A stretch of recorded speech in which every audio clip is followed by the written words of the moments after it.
सुहानी music present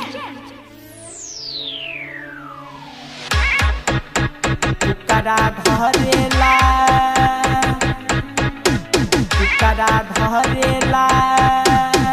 DCP recording studio Maulapur बाजार।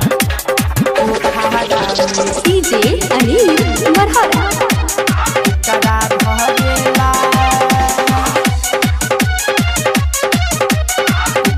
धरेला मिलो छोटे मोटे मरदा लेकिन खूब चरेला। मिलो छोटे मोटे मरदा लेकिन खूब चरेला। हाँ खूब चरेला तो सैया लहंगा के पोखरा में करा धरेला। तो सैया लहंगा के पोखरा में करा धरेला। मिलो छोटे मोटे मरदा लेकिन खूब चरेला।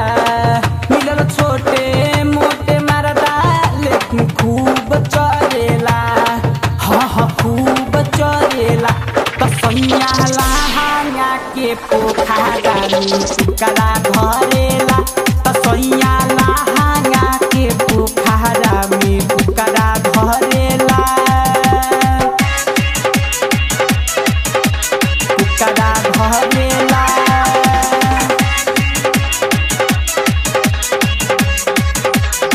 करा धरेला। डीजे अनिल मरहरा पोखरा में करा धरेला। जो बना के रस नाही चुए देवे बहारा। कहे बड़ी भाग से मिलल नदी हमारा गहरा। हर दैया नदी हमारा गहरा। जो बना के रस नाही चुए देवे बहारा। कहे बड़ी भाग से मिलल नदी हमारा गहरा। कब आगे कब पीछे हमारा के धरेला। कब आगे कब पीछे हमारा के धरेला। हमारा के धरेला तो सैया लहंगा के पोखरा में करा धरेला। तो सैया लहंगा के पोखरा में करा धरेला। मिलल छोटे मोटे मरदा लेकिन खूब चरेला। तो सैया लहंगा के पोखरा में करा धरेला।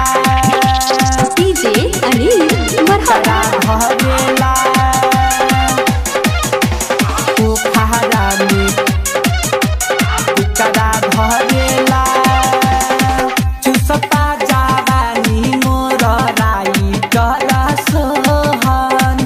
का कहीं रवि का तू पास न रहे जोबन। अरे मोर गनी रे तू पास न रहे जोबन। चुसता जवानी मोर राई कर सोहन। का कहीं रवि का तू पास न रहे जोबन। देखी रूप सुघराई राजू हम पे मरला। देखी रूप सुघराई राजू हम पे मरला। हाँ हम पे मरला तो सैया लहंगा के पोखरा में करा धरेला। तो सैया